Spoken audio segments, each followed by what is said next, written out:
Est-ce que cette situation vous est déjà arrivée? Vous avez pris du retard sur l'itinéraire, la nuit est tombée, et vous voilà bien en peine pour retrouver votre chemin. En plus, vous n'aviez pas prévu la lampe, et la LED de votre téléphone commence à montrer des signes de faiblesse. Ou alors, c'est le temps qui a rapidement tourné, comme ça arrive souvent en montagne, et le brouillard vient contrarier vos plans de retrouver votre bivouac ou votre véhicule. Ces situations sont monnaie courante de nos jours. Pourquoi? Souvent à cause d'un itinéraire mal préparé. Pour savoir comment sécuriser sa route, avec les moyens technologiques modernes, vous êtes au bon endroit.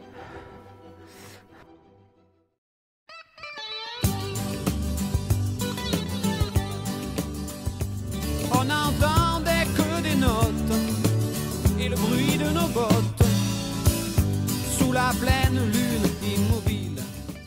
Et bonjour à tous, aujourd'hui je vous présente un petit tuto vidéo qui ne se passe pas comme à l'accoutumée dans la nature sur le terrain, mais à la maison, en profitant d'un petit dimanche gris et pluvieux, comme on le voit, et assez froid, et de quelques bobos à l'entraînement qui me tiennent un peu éloigné des sentiers de randonnée. Alors il y a quelques semaines, je vous avais posté une vidéo, si vous vous en souvenez, sur une balade à la source de la Cagne, une balade que j'avais réalisée avec ma montre Galaxy Watch Ultra, que vous voyez ici, sur laquelle j'avais chargé un itinéraire de randonnée. Et j'avais eu certains retours de personnes qui m'avaient demandé comment faire et comment uploader dans la montre les itinéraires de randonnée. C'est vrai que dans plein de cas, on peut se dire que faire ces itinéraires de randonnée, c'est complètement superflu. On a en France des circuits de rando qui sont super bien balisés, les sentiers sont entretenus, on a des cartes à disposition top 25 qui sont de bonne qualité, donc on peut se dire que c'est vraiment quelque chose de superflu. Mais en fait, non, dans certains cas, ça peut être vraiment quelque chose qui est une option non négligeable pour la sécurité. Alors je pense notamment à des coins un peu plus reculés, où les sentiers sont pas très bien balisés, des randonnées également dans l'arrière-pays, en haute montagne, ou alors dans des moments où on va se retrouver confronté à une météo qui est défavorable, le brouillard, ou alors un moment de la journée où on va être amené à randonner de nuit, et dans ce cas-là, c'est vraiment quelque chose d'hyper important d'avoir un itinéraire auquel on peut vraiment se fier. Et c'est justement l'objet de la vidéo d'aujourd'hui que je vous avais promise, qui est la manière de faire son itinéraire sur l'application Komoot. Alors Komoot, qu'est-ce que c'est? C'est une application de cartographie, d'orientation on peut dire, et de planification d'itinéraire qui est présente, qui existe sur PC et sur smartphone bien évidemment, et qui vous permet, de vous localiser en ligne directement si vous êtes sur le terrain, savoir précisément où vous êtes, et de planifier vos itinéraires. Elle a également une dimension réseaux sociaux qui vous permet d'échanger vos aventures et d'en prendre d'autres utilisateurs. En fait, pour tous les sportifs qui connaissent Strava, ça se rapproche évidemment de cette application ou d'autres applications comme Iphigénie, mais qui sont des applications qui sont des fois un petit peu plus techniques à utiliser et surtout comme Strava qui sont maintenant devenues payantes, ce qui est un petit problème. Il est l'or. Il en manque une. Alors le gros avantage de Komoot, c'est que c'est une application qui, déjà avec la version gratuite, vous permet de faire des premiers itinéraires qui sont suffisants au début, mais qui ensuite avec la version payante, vous permet d'avoir des fonds de cartes qui sont plus précis et d'avoir des fonctions supplémentaires. Le gros avantage, c'est qu'il n'y a pas un abonnement récurrent tous les mois, c'est que vous pouvez payer l'application en une fois et vous l'avez ensuite à vie. C'est ce que j'ai fait de mon côté. J'ai utilisé donc Komoot pour un abonnement. Je crois que j'ai pris un plan monde et qui me permet d'avoir les cartes du monde entier pour 29,99 € en achat unique. Bon, du coup, on va passer aux choses sérieuses et on va vous présenter un petit peu l'interface pour savoir comment utiliser Komoot de manière assez simple et faire vos premiers itinéraires que vous pourrez télécharger ensuite soit sur votre montre, montre connectée quelle qu'elle soit, Garmin, Coros, etc. ou même sur des GPS de randonnée que vous pouvez trouver facilement, des GPS donc qui permettent d'importer les fichiers GPX. Allez, on passe à la pratique. Alors l'interface de Komoot, c'est une interface qui est assez simple. Vous voyez que sur la page de garde, on a des propositions de randonnée qui sont en fonction évidemment de vos préférences. Donc là, on voit, moi j'habite dans le 06, donc on a des randonnées qui sont soit dans le 06 qui se rapproche ou de côté italien. Okay, donc nous, ce qui nous intéresse, c'est de venir ici. Vous avez vu qu'ici, j'ai mon compte.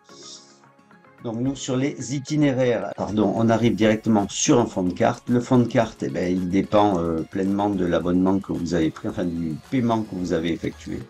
D'accord, vous voyez qu'on a quand même des lignes de niveau qui sont quand même assez précises. Les sentiers sont présents, donc on a quelque chose qui est quand même assez précis. Ok, donc nous on va s'intéresser aujourd'hui pour l'exemple à une petite rando autour de Saint-Janet. Ok, donc on va se diriger vers ici, vers le Baou de Saint-Janet, aux alentours de Saint-Janet et Vence.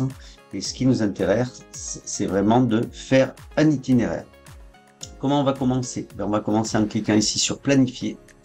Vous voyez que lorsque j'ai cliqué sur planifier, les itinéraires qui m'étaient proposés auparavant ont disparu. Donc là, je me retrouve sur le village de Saint-Janet et vous avez donc tout le relief qui est bien marqué, les courbes de niveau qui sont présentes, également des petits points partout. Si vous voyez là, et bien ces petits points, ce sont des photos qui sont prises par les utilisateurs de l'application et qui vous permettent de mieux vous rendre compte de la topo du terrain. C'est quand même pas mal. Donc ici, par exemple, typiquement, on a un panneau avec une patte doigt. Et bien, si on clique dessus, vous voyez qu'on a directement ce à quoi ça ressemble.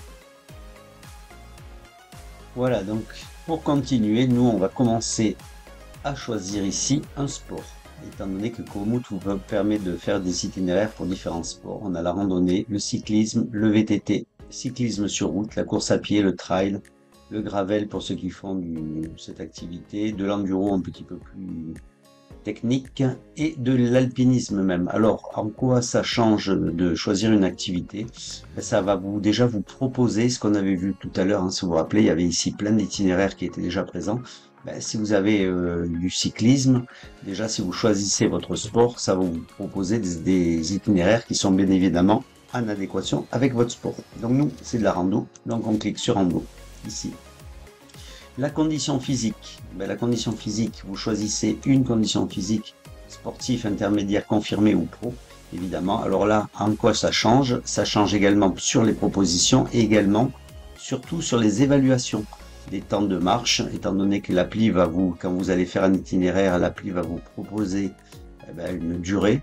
Selon votre condition physique, la durée va être évidemment adaptée. Donc moi, on va dire sur intermédiaire. Le type, vous choisissez soit une boucle, soit un aller simple. D'accord?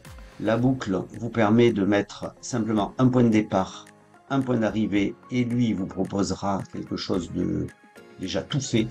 D'accord? Moi, je vais mettre aller simple. Pourquoi? Parce que c'est moi qui vais décider véritablement par où passer. Donc, pour illustrer cette balade, eh bien, on va partir déjà du parking de Saint-Janet, qui se situe précisément ici. On va emprunter la rue centrale du village, monter à travers le village, prendre le sentier que vous voyez ici et aller jusqu'à la balise qu'on a vu tout à l'heure, qui se situe là. Mais ensuite, on va accéder au Baou de Saint-Janet ici et obliger l'application à nous faire redescendre par un itinéraire qui n'est pas balisé, qui est l'itinéraire en pointillé que vous voyez là. Pourquoi? Parce que si vous cliquez tout simplement sur le mode tout automatique, l'application va vous faire passer systématiquement par des sentiers balisés. Alors les sentiers balisés, c'est les sentiers qui sont pleins, que vous voyez là. Mais il peut se produire que vous ayez besoin, soit par nécessité, soit par choix, tout simplement pour avoir un beau point de vue, de passer, de fréquenter un coin qui est un coin non balisé. Donc pour l'exemple, je vais obliger l'application, donc quand on est arrivé au Baou, à redescendre par ce petit sentier en pointillé pour rejoindre la piste qui va nous ramener au point de départ. Alors pour illustrer notre propos, comme on l'a dit, pour cette randonnée, départ du parking de Saint-Janet, passage dans le village, montée par le sentier, toujours par le sentier, jusqu'au Baou de Saint-Janet. Donc on commence tout simplement, tous mes points sont précisés. Donc randonnée intermédiaire, aller simple, on commence par un aller simple, je zoome un peu, je clique sur mon point de départ, ma pop-up apparaît, j'ai bien activé suivre les voies, je vais démarrer ici, le point A apparaît. Il me suffit ensuite d'indiquer à l'application où est-ce que je veux aller. Baou de Saint-Jeannet, je clique, je marque suivre, définir destination. Et vous voyez qu'instantanément, un premier itinéraire est proposé par l'application qui va au plus court et qui me permet de suivre les itinéraires balisés. Vous avez vu que tous ces itinéraires en pointillés, qui sont très abrupts et qui sont non balisés, ne sont pas proposés par défaut. Donc ici, j'ai un premier aller jusqu'à mon point de destination, un choix tout simple. Si cet itinéraire me convient, ici il suffit de cliquer pour le retour sur boucle au lieu de aller simple, et vous voyez que des petites flèches sont apparues sur mon itinéraire en bleu qui indiquent que je vais monter jusqu'à l'arrivée et redescendre par le même itinéraire.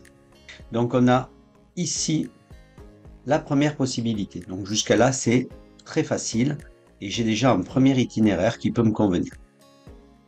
Maintenant nous allons personnaliser cet itinéraire par défaut et obliger donc l'application à passer vers d'autres endroits qui ne sont pas systématiquement proposés par défaut. Mon but est de passer par ici où se situe une vacherie. Donc c'est évidemment un lieu qui n'est pas proposé par l'application vu qu'il est beaucoup plus long que l'itinéraire initial. Je vais donc décocher ma boucle, transformer en aller simple et je vais demander à l'application de passer par la vacherie. C'est tout simple, il me suffit de cliquer dessus. La pop-up apparaît et je vais définir l'indication qui est ici, inclure à l'itinéraire, en prenant bien soin d'avoir mentionné suivre les voies. Qu'est-ce qui se passe? Mais immédiatement, l'application m'inclut mon nouveau point de passage, qui est ici, qui est la vacherie, et me refait passer par les pistes pour rejoindre mon point d'arrivée, qui est le Baou de Saint-Jeannet. Donc si cet itinéraire-là me convient, et que je veux rentrer par le même, eh bien, je vais proposer ici une boucle et regardez ce qui se passe. L'application va me proposer l'itinéraire qui, selon elle, est le plus adapté. Hop. Donc, qu'est-ce qu'elle me fait faire? Elle me fait faire une montée directement jusqu'à la vacherie qui est ici. Un retour là jusqu'au Baou de Saint-Jeannet. Une redescente à mi-chemin et emprunter ce sentier qui est ici pour entrer. Et évidemment, l'application fait toujours au plus court. Donc moi, ce qui m'intéresse, comme je l'ai dit tout à l'heure, c'est de personnaliser aussi ça et d'obliger l'application, une fois qu'on est au Baou de Saint-Jeannet ici, à ne pas revenir sur mes pas et faire ça, mais à rentrer au plus vite par cet itinéraire qui n'est pas balisé. Qu'est-ce que je fais? Donc je vais revenir en arrière. Vous avez ici les touches qui vous permettent de modifier. Je vais ici bien vérifier que je sois en aller simple et je vais ici dire à l'application que je veux aller à ce point, cette intersection qui est ici, en allant à l'azimut du point B à l'intersection. Super facile comme on l'a fait précédemment, je clique dessus, la pop-up apparaît. Mais petite différence par rapport aux procédures utilisées précédemment, je vais décocher suivre les voies, évidemment, puisque cette voie n'est officiellement pas balisée, et je vais le définir comme nouveau point d'arrivée. Vous voyez qu'instantanément, l'application me fait aller du point 2, donc le Baou de Saint-Jeannet, jusqu'à mon intersection ici, qui est ce chemin non balisé. Et je vais continuer de la sorte jusqu'à rejoindre le sentier, le gros sentier que j'avais emprunté à l'aller. Donc je vais simplement faire des manœuvres équivalentes, nouveau point d'arrivée, et je fais ça à chaque changement de direction. Nouveau point d'arrivée, regardez ce qu'il fait, il fait des itinéraires vraiment à l'azimut. Chaque fois qu'il y a un changement de direction, je fais un point, nouveau point d'arrivée, et ici, tout près du sentier, dernier point d'arrivée, sans suivre les voies évidemment, et vous avez vu que maintenant j'ai un itinéraire qui me mène au Baou et qui me permet de rentrer à l'azimut par le sentier. Pour la dernière partie, il me suffit de rejoindre mon point de départ. Alors comment je vais faire? Je vais me positionner proche de mon point de départ. Je vais cliquer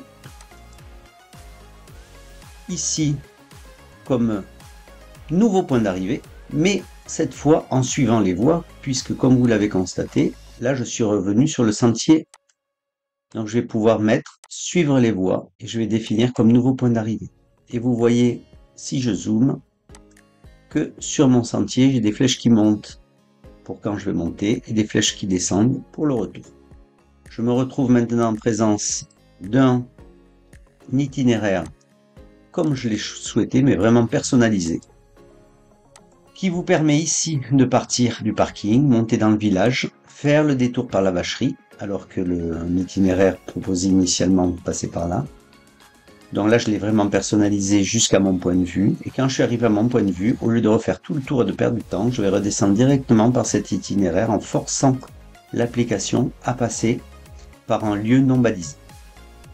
Donc j'ai fini mon itinéraire. Je n'ai plus qu'à regarder en bas le résumé. Tous mes points de passage sont ici. Vous pouvez les modifier, les changer en les glissant, en cliquant glissant. Vous avez ici le résumé de votre activité, 2h07 de temps pour faire cet itinéraire qui est évidemment influencé par la condition physique que vous avez mise ici, 4 km 68 aller-retour, 350 mètres de dénivelé positif et 350 mètres de dénivelé négatif. Vous avez en bas la courbe de la promenade, de la balade. Ok, vous avez là le profil avec le point culminant qui est ici. Et si vous voulez voir où ça se trouve, il vous suffit de déplacer le curseur le long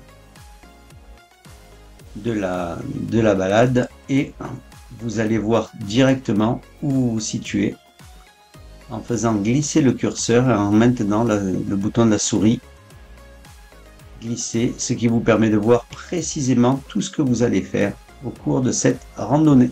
Vous avez à présent un itinéraire complet, personnalisé selon vos desiderata. Tout est fait. Il ne vous reste plus qu'une chose, c'est à l'enregistrer ou à le partager. Alors pour l'enregistrement et le partage, plusieurs choix se présentent à vous. Première chose, évidemment, on va enregistrer le tour sur son ordinateur. Donc en le mentionnant en nom, randonnée pédestre Baou de Saint-Janet. Hop. Et mon itinéraire est enregistré. Le résumé est ici, le niveau, les conseils sont donnés, la carte, le profil de la balade, le type de chemin, tout est vraiment précis, c'est d'un caractère assez complet qui vous permet d'avoir un maximum de données pour organiser correctement cette randonnée.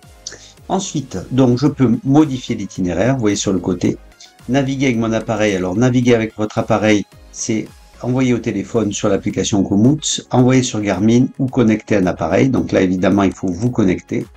Mais ce qui nous intéresse, pour le partager, vous pouvez le partager ici en copiant le lien ou en l'envoyant directement sur les réseaux sociaux Facebook, X ou en intégration dans une de vos pages de votre site net ou en envoyant tout simplement le QR code qui est ici. Nous, ce qui nous intéresse, c'est pas tellement là. Ça va être plutôt de télécharger le fichier GPX, tout simplement. Donc je vais le télécharger, il apparaît ici. J'ouvre mon dossier et vous voyez qu'apparaît ici que le résumé de la randonnée au format GPX. Je la renomme évidemment en utilisant un nom un peu plus correct, un peu plus facile. Randonnée Baou de Saint-Janet GPX, tout simplement. Voilà. Et il me suffit ensuite de partager ce lien pour pouvoir l'utiliser sur mes dispositifs. Alors, quel dispositif je peux avoir? Je peux avoir tout simplement un GPS Garmin. Donc, dans ce cas-là, il faut l'envoyer à votre GPS en le branchant tout simplement sur le port USB de l'ordinateur. Et en cliquant glissant, vous allez avoir l'arborescence qui apparaît en cliquant glissant sur votre GPS Garmin. Mais nous, pour ce qui nous intéresse, on va voir comment intégrer ce GPX à la montre qui est une Samsung Galaxy Watch Ultra ou une Samsung Galaxy Watch 5 Pro qui marche également et qui accepte les fichiers GPX.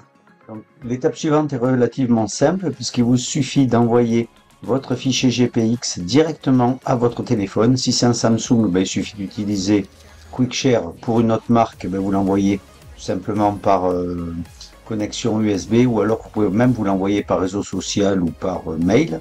Moi, il y a un Samsung, donc cliquez là-dessus. Je vais proposer partager par QuickShare. Ici, il voit mon téléphone, il se connecte. Je l'accepte de l'autre côté et mon fichier se retrouve automatiquement dans mon téléphone. Il ne me reste plus qu'à l'ouvrir dans l'application Samsung Health que vous voyez ici, qui est l'application santé de Samsung. Alors maintenant nous sommes arrivés au menu de la montre.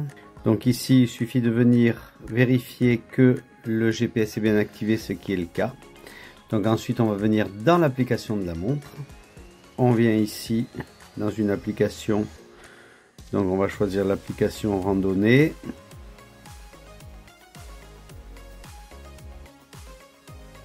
Voilà, qui est ici. Et je vois qu'en dessous de l'application randonnée, j'ai déjà l'indication randonnée Baoud Saint-Janet. Donc il me suffit d'appuyer ici, d'appuyer sur le bas pour voir l'objectif. Et là, je peux voir les différents objectifs que j'ai. Donc ici, mon itinéraire, je peux choisir soit aucun objectif, soit un objectif de durée, soit un objectif de distance, un objectif de calories. Mais moi, ce qui m'intéresse, c'est un objectif d'itinéraire. J'ai activé l'option mettre en pause quand l'objectif est atteint. Donc je choisis ici randonnée Baoud Saint-Janet. J'ai bien les indications de ce que j'avais précédemment.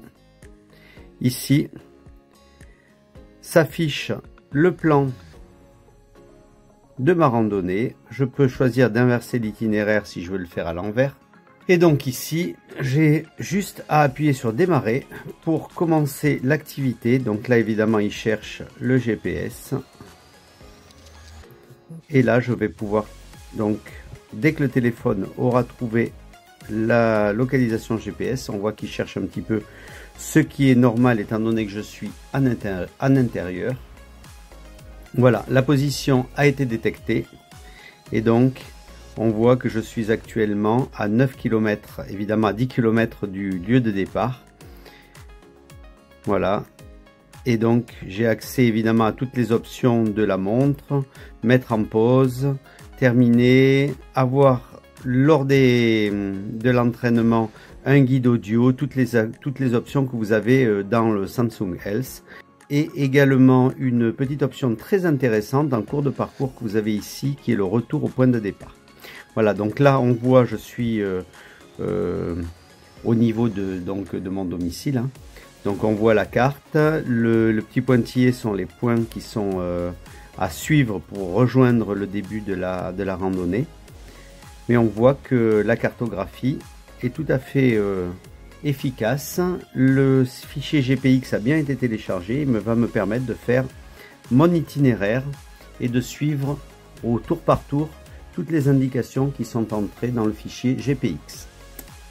Voilà, donc j'espère que ce petit tuto vous aura été utile et que vous pourrez l'utiliser sur votre montre Samsung Galaxy Watch 7 Ultra ou Galaxy Watch 5 Pro, qui sont les deux seuls modèles à bénéficier de cette fonctionnalité. Mais sinon, vous pourrez utiliser également le fichier GPX sur un appareil de la marque Garmin, que ce soit montre, Fenix, Tactix, Epix ou même sur les GPS Garmin. Allez, je vous souhaite de bonnes balades et je vous dis à bientôt.